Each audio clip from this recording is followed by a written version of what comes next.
ლა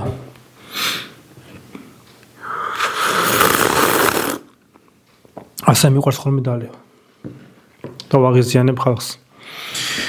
მოგესალმებით. დღეს მინდა ძალიან საინტერესო თემაზე გადავიღო ვიდეო და გადავიღო შედარებით განსხვავებულ ფორმატში.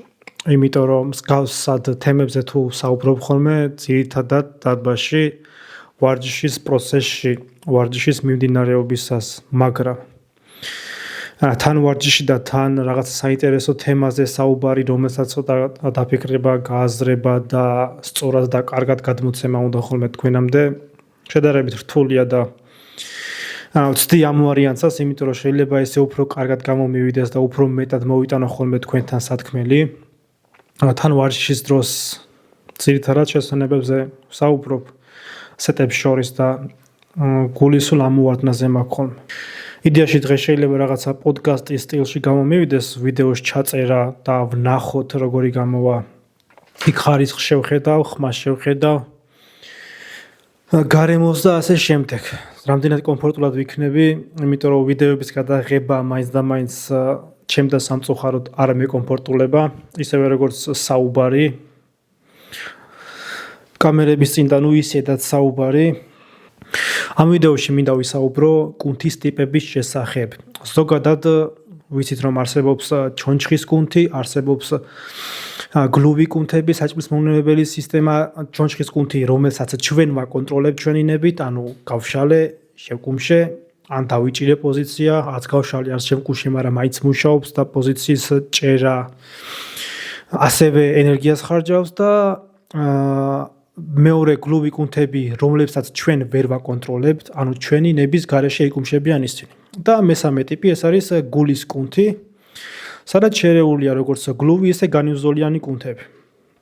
მაგრამ დღეს მინდა ჩონჩხის კუნთზე ვისაუბროთ, იმიტომ რომ ფიტნესიდან გამომდინარე ჩვენი სამიზნე და ინტერესის სფერო, ანუ ეს არის ჩონჩხის კუნთები. ზოგადად ჩონჩხის კუნთები ორი ტიპის გვაქვს, შეგვიძლია სამ ტიპადაც გავყოთ. ორი ტიპის ეს არის პირველი ტიპის, ანუ ნელი ბოჭკოები, ნელამომუშავე ბოჭკოები, რომელსაც ასევე ეძახიან წითელ ბოჭკოებს. იქიდან გამომდინარე რომ მიოგლობინის უფრო მაღალი შემცველობა აქვს და იქიდან გამომდინარე რომ მიტოქონდრიები უფრო მეტი გვაქვს ამ ტიპის უჯრედებში. მეორე ტიპის ეს არის სწრაფი შეკუმშვის ბოჭკოები, რომელიც არის თეთრი შეფერილობის, სადაც გვაქვს უფრო ნაკლები მიტოქონდრიები, გვაქვს უფრო ნაკლები სისხლმომარაგება და ამასაც გავუვლით რატომ. ესე იგი, სურათი გადავიღე ამ ახალ წლებზე ხორცს ვამუშავებდი, ვატარებდი და კაი ნაჭერი შემხვდა, სადაც ეს slow switch muscle, ანუ ნელი ბოჭკოები და სწრაფი ბოჭკოები, იგივე თეთრი და წითელი ბოჭკოები, ანუ კარგად და გამოხატულად ჩანდა და ეს სურათი გადავიღე და წარმოგიდგენთ, ანუ ვიზუალურად აღქმადი არის კარგად და ანუ უფრო მეტად და უფრო მარტივად გასაგები ხდება, ანუ რომელია, ანუ ვიზუალურად აღქმადიც არის რა. მეორე ტიპის ბოჭკოები ასევე ორ ნაწილად იყოფა. ეს არის სწრაფი შეკუმშვის ბოჭკოებზე არის საუბარი. ტიპი 2A და ტიპი 2B, მაგრამ ტიპი 2A ძალიან გავს ნელი შეკუმშვის ბოჭკოებს. იქიდან გამომდინარე რომ მასში არის მიტოქონდრიების შედარებით მეტი რაოდენობა ვიდრე 2B-ში და შესაბამისად აქ შეიძლება მიმდინარეობდეს როგორც ჟანგვითი პროცესები, წინ წამოწეული იყოს, ისე გლიკოგენური, ანუ ისე ანაერობული პროცესები, როგორც აერობული, ისე ანაერობული. ანუ ამ ტიპის ბოჭკოებს უფრო ეძახიან გარდამავალი ტიპის ბოჭკოებს, იმიტომ რომ ორივეს გავს. და ტიპი 2B, რომელშიც ძირითადად გლიკოლიზური პროცესები მიდის,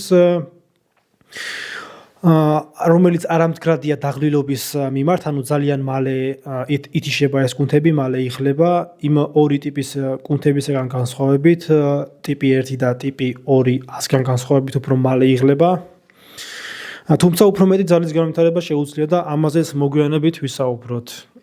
აი ცხრილად მაქვს წარმოდგენილი მათი ფუნქციების მიხედვით შედარება შეკუმშვის სიჩქარის მიხედვით, რა თქმა უნდა.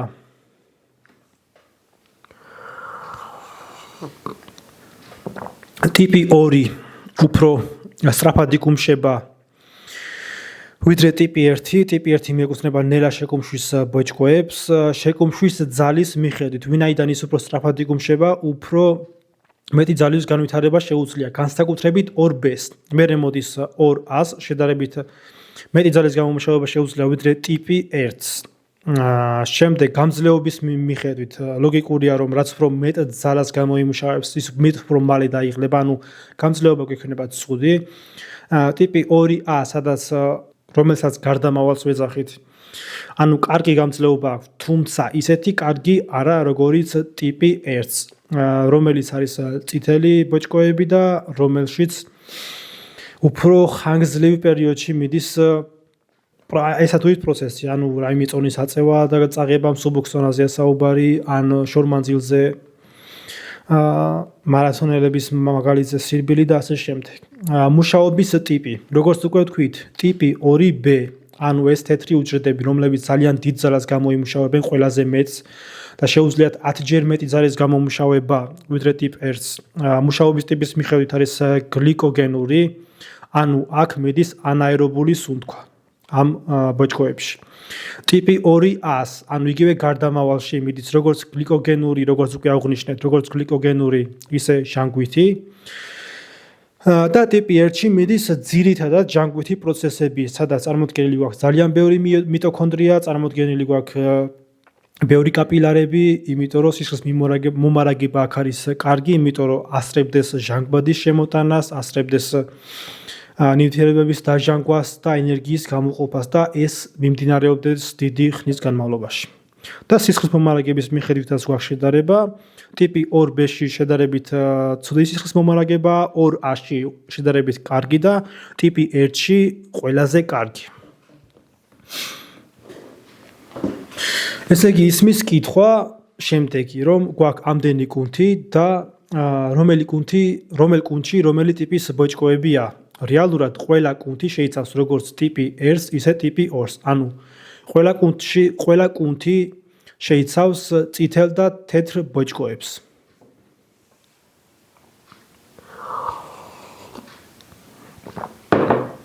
მაგრამ შეიცავენ სხვადასხვა პროპორციებით.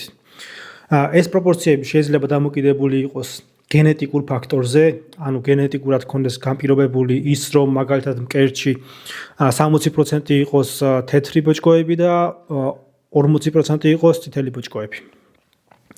და ამ თეთრ ბოჭკოებში, რა თქმა უნდა, გარდამავალიც შედის. ასევე დამოკიდებულია კუნთის ფუნქციაზე, მაგალითად, წვევის კუნთები რო ავიღოთ, ჩვენ ვიცით, რომ ვინაიდან ეს კუნთები უფრო მეტს მუშაობენ ყოველდღიურობაში, იმიტომ რომ დავდივართ, ანუ ძალიან მალე რომ არ გვეღლებოდეს და ყოველ 20 მეტრში შესვენება რომ არ გვიწევდეს, აქ ძირითადად თითქმის ყველა ადამიანში მეტნაკლებად წარმოდგენილი გვაქვს 70-80% პირველი ტიპის ბოჭკოები, ანუ უფრო მეტად წითელი ბოჭკოები, ანუ გამძლეობის ტიპის ბოჭკოები, ვიდრე მეორე ტიპის ბოჭკოები.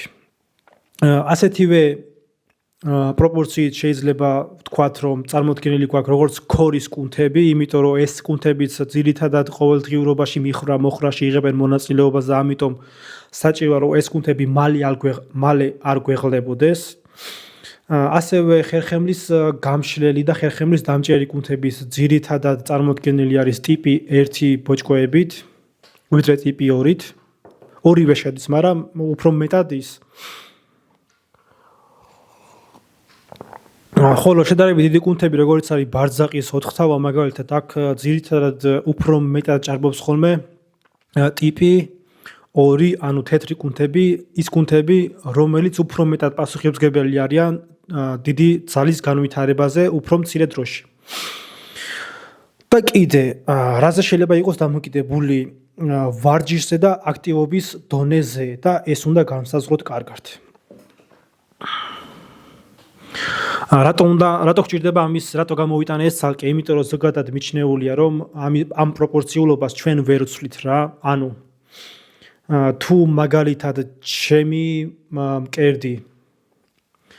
მკერდში წარმოდგენილი არის 50% ეს სწრაფი რომელიც უფრო მეტ ზარალს გამოიმუშავებს და 50% ნელი.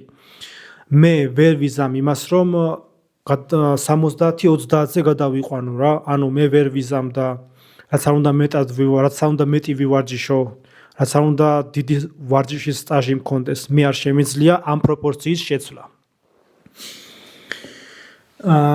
მაგრამ ვარჯიში და აქტივობის დონე განსაზღვრავს იმას თუ რომელი მიმართულებით უფრო მეტად განვითარდები და რაც გულისხმობ ამაში. მაგალითად, ვარჯიშის ტიპზე რატო არის დამოკიდებული? მაგალითად, მე თუ ვარჯიშობ უფრო მეტად გამძლეობაზე, ვიდრე უფრო მეტად ძალაზე, მაშინ ეს ჩემი გარდამავალი ტიპის ბოჭკოები, რომელშიც მიმდინარეობს როგორც ჯანგვითი პროცესები, ისე გლიკოგენური პროცესები, ანუ გარდამავალი ტიპი 2-აზე არის საუბარი. ისინი შემიძლია განვავითარო უფრო მეტად გამძლეობის კუთხით, ანუ მასში უფრო მეტად განვავითარო ეს მიტოქონდრიები, მათი რაოდენობაც. ამიტომ შეიძლება ეს ამ ტიპის ბოჭკოები ჩვენ დაგვეხმაროს უფრო მეტი გამძლეობის გამომუშავებაში, მე თუ ვივარჯიშე გამძლეობაზე. თუ ვივარჯიშე ძალაზე, ეს კუნთები უფრო მეტად ჰიპერტროფირდება და მიტოქონდრიების რაოდენობის ზრდაზეც მაინც და მაინც არ იქნება ფოკუსირებული. ეს ერთი და ოღონდ ისიც უნდა აღვნიშნოთ, რომ ტიპ 1-ს არ შეუძლია ტიპ 2 ბოჭკოებად გარდაქმნა, იმიტომ რომ ტიპ 1-ში წარმოდგენილი რო გაქვს გამძლეობის კუნთები, გამძლეობის ბოჭკოებიში წარმოდგენილი გვაქვს მიტოქონდრიები გარკვეული უფრო მეტი რაოდენობით ვიდრე იქ, ანუ ამ მიტოქონდრიების რაოდენობა არ შემცირდება, რაც არ უნდა ჩვენ და არ ჰიპერტროფირდება ეს კუნთები, იმიტომ რომ როგორც წესი ამ ტიპი 1 ბოჭკოებს უფრო ნაკლები ჰიპერტროფირება, ანუ ზრდა ახასიათებს ვიდრე ტიპ 2-ს. ამიტომ ტიპ 1-ს ჩვენ ვერ გარდაქმნით ტიპ 2-ად, მაგრამ ტიპ 2-აზე შეგვიძლია ვიმუშაოთ ისეთნაირად, რომ ტიპ 1-ს უფრო მეტად დაემსგავსოს ვიდრე ტიპ 2-ბს. მაგრამ ასევე შეგვიძლია ტიპი 1 თუ მიჩნეული არის უფრო მეტად გამძლეობაზე პასუხისმგებელ ბოჭკოებად, ჩვენ შეგვიძლია ეს ტიპი 1, ანუ ეს ნელი ბოჭკოები უფრო მეტად ძლიერები გავხადოთ და პრაქტიკაზე რო ვთქვათ მაგალითად ჩვენთვის ბიცეპსის ვარჯიშის დროს თუ პირველი ტიპის, ანუ ძალიან უტრირებული მაგალითი გამომდის, მაგრამ მაგალითად 5 კილო ბევრია. 1 კილოს რაოდენობით თუ დიდი რაოდენობით შემიძლია 1 კილოგრამიანი ჰანტელი ბიცეპსზე ვაკეთო, მე შემიძლია დროთა განმავლობაში გამოვიმუშაო ის, რომ ვარჯიში შემეძლოს არა 1 კილოთი, არამედ 3 კილოთი. ანუ ძალის მატება შემიძლია ამ გამძლეობის ბოჭკოებზე, მაგრამ მინიმალურად.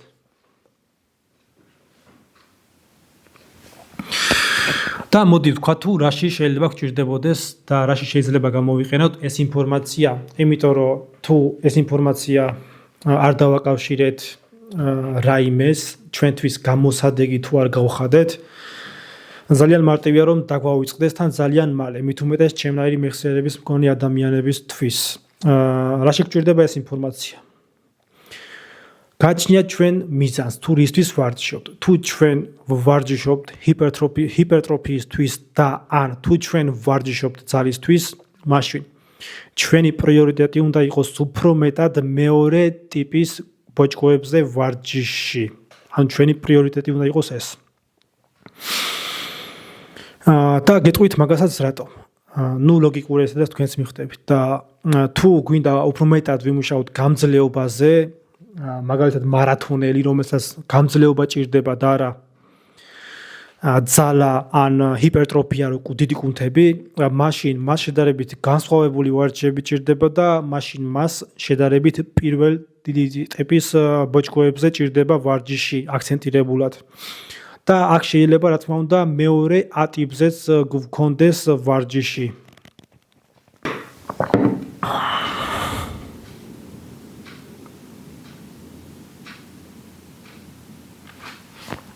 როგორც უკვე აღნიშნეთ, ყველა კუნთი გვაქვს წარმოდგენილი ორივე ტიპის ბოჭკოებით.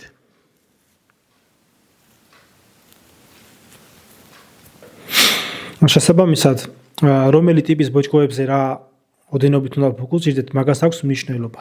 მაგალითად, თუ ჩვენი მიზანია კუნთის ზრდა, იგივე ჰიპერტროფია და რაც უშვებთ ხოლმე ახლა ჩვენ შეცდომას. ჩვენ მხოლოდ ვფოკუსირდებით ხოლმე მეორე ტიპის ბოჭკოებზე, ანუ იმ ბოჭკოებზე, რომლებიც ჰიპერტროფიაზე არიან პასუხისმგებელნი, რომელიც დიდი ძალის განვითარებაზე არიან პასუხისმგებელნი მოკლე დროში. თუ მხოლოდ ამაზე ფოკუსირდებით და პირველი ტიპის ბოჭკოებზე საერთოდ არ ვიზრუნებთ, მაშინ ჩვენი ჰიპერტროფია ვერ იქნება ისეთი ეფექტური, როგორიც იმ შემთხვევაში, რომ ცოტა გამძლეობაზე გვეზრუნვა. მაგალითად, თუ ჩვენ გვჭირდება ჰიპერტროფიაზე მუშაობა, საჭიროა რომ 70-80% ვარჯიშებისა მოდიოდეს ამ ტიპი 2 ბოჭკოებზე ვარჯიში და სადაც ჩვენ უნდა ვაკეთებდეთ დაახლოებით 6-დან 12 გამეორებამდე 70-80% შემთხვევაში, მაგრამ თუ ძალაზე გვაქვს უკვე დაბალ რეპებში, ანუ დაბალ გამეორებებში ჩავდივართ, როგორიც არის 1 გამეორება, ანუ მაქსიმალური ინტენსივობით, როგორიც არის 1-დან 3-მდე და 1-დან 3-დან 5-მდე გამეორებების მუშაობაზე მუშაობა, იმიტომ რომ ძალას ეს სჭირდება. და პერიოდიზაცია ერთვება აქ, რაც ასევე ძალიან მნიშვნელოვანია, თუ ძალაზე ვმუშაობთ, იმიტომ რომ ძალაზე მუშაობა ეს არ არის მხოლოდ იმ ერთი კონკრეტული ვარჯიშის კეთება, მაგალითად სამჭიდის შემთხვევაში მხოლოდ ჩაჯდომი, წოლჭიმი და წიაგა, ანუ ამოწევა, მხოლოდ ამ სამ ვარჯიშზე არ უნდა ფოკუსირდეთ და საჭირო არის ცოტა ჰიპერტროფიაზე ზრუნვა, ცოტა გამძლეობაზე ზრუნვა და დიდი რაოდენობით ძალაზე მუშაობა. ხო და რომელი ტიპის ბოჭკოებზე როგორ უნდა ვივარჯიშოთ? გარკვეულწილად ეს უკვე ვთქვით, რომ პირველი ტიპის ბოჭკოს, ანუ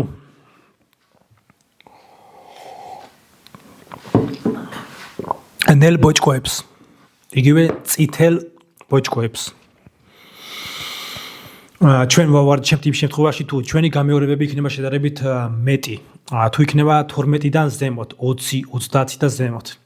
და თუ აქ საჭიროა რომ ჩვენ ვისვენებდეთ შედარებით ნაკლებ ხანს, რამოდენიმე წამი 1 წუთამდე დაახლოებით. აქ საჭირო არის ვარჯიში მსუბუქი და შედარებით საშუალო წონებზე, ანუ დაახლოებით ჩვენი მაქსიმუმის 30-60%-ში უნდა ვიმუშაოთ, თუ ჩვენ გვინდა გამძლეობაზე მუშაობა და ამ ტიპის პირველი ტიპის ბოჭკოებზე მუშაობა. ხოლო თუ ჩვენ გვჭირდება და თუ ჩვენ გვინდა მეორე ტიპის ბოჭკოებზე ვიმუშაოთ, ანუ ძალაზე და გამძლეობაზე უფრო მეტად, მაშინ ჩვენ უნდა ვაკეთებდეთ 1-დან 5-მდე ძალისთვის გამეორებებს, დაახლოებით 6-დან 12-მდე ჰიპერტროფიისთვის გამეორებებს. ბევრი ვიცი, რომ ძალის მიერად ავარჯიშებენ ხალხს, ანუ ჰიპერტროფიისთვის ავარჯიშებენ და 1 წუთზე ნაკლებ ხანს ასვენებენ ხოლმე, ან 1 წუთს. შეიძლება არასაკმარის აღმოჩნდეს, თუ მძიმე წონებზეა გვაქვს საუბარი. და აქ ჩვენ უნდა ვიმუშაოთ ჩვენი მაქსიმუმის 65-90 და თუ ძალის მიერ ვარჯიშებზე მიდის 95 და 100%-ზეც კი, ანუ ერთ გამეორებას. ეგ არის, გონია რომ საჭირო ინფორმაცია, რატომ მაგალითად მე რომ ძალაზე ვმუშაობდი, მაშინ მარტო ფოკუსირებული ვიყავი, რომ მარტო იმ კონკრეტულ ვარჯიშებზე ვიყავი ფოკუსირებული, რაც შეჯიბრზე გამქონდა, ჩაჯდომი, წიაგა, წოლჭიმი. მაგრამ და ძირითადად 6-მდე გამეორებებს ვაკეთებდი. 6 გამეორება ვხუმრობდით ხოლმე, მაგრამ მართლა ესე იყო. ითვლებოდა და გადიოდა კარდიოში. 6-ზე ზემოთ არ ვაკეთებდი. 6-ზე ზემოთ რო არ ვაკეთებდი, ჩათვალე რომ ჰიპერტროფია არ ხდებოდა, კარგი ჰიპერტროფია რო არ ხდებოდა, მეტი კუნთური მასის განვითარება არ ხდებოდა და შესაბამისად მეტი ძალის განვითარება არ ხდებოდა. ანუ ჩათვალეთ რომ რაღაც ეტაპამდე მე შემეძლო და მივედი კიდევაც განვითარდი და წონებს მოუმატე, მაგრამ მე გაჩერდა. ანუ პროგრესი ვეღარ განვიცადე. იქიდან გამომდინარე, რომ ჩემი ვარჯიშები არ მოიცავდა დამატებით ისეთ ვარჯიშებს, რომლებიც დამეხმარებოდა ჰიპერტროფიაში, რომლებიც დამეხმარებოდა გამძლეობაში, სადაც მე ვიმუშავებდი როგორც 6-დან 12 გამეორებამდე ისე 12-დან 20 გამეორებამდე. ამიტომ პერიოდიზაცია უზრუნველყოფს ამას და პერიოდიზაციაზე ჩავიწერ ვიდეოს.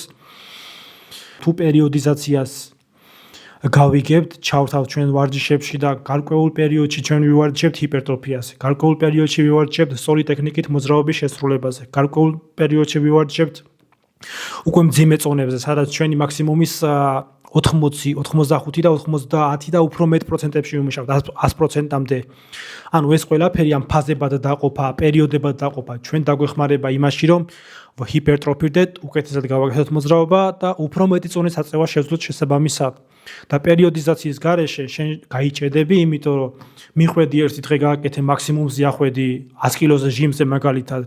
დაანები თავი დაშალე, მეორე დღეს მიხვედი ისევ 100-მდე ახვედი 100 კილოგრამი გააკეთე დაშალე, მესამე მეოთხე დღეს და შენ თუ არ იყენე პერიოდიზაციას, თუ არ ამუშავე დაბალი წონა 60 კილოგრამი თუ არ ამუშავე რაოდენობებზე, მისვლებზე და განსხვავებული ტიპის სტიმული თუ არ მიეცი შენ კუნძს, ასევე დაბალ წონებში ტექნიკის გაუმჯობესებაზე თუ არ იმუშავე, რომელიც შემდგომ უკვე დაგეხმარება მძიმე წონის უკეთესად გაკეთებაშიც და კიდევ უფრო მეტ წონას დაგამატებინებს ეს. ანუ ჩათვალე რომ ერთ ადგილზე იბუქსავებ და შენ ვერ განვითარდები.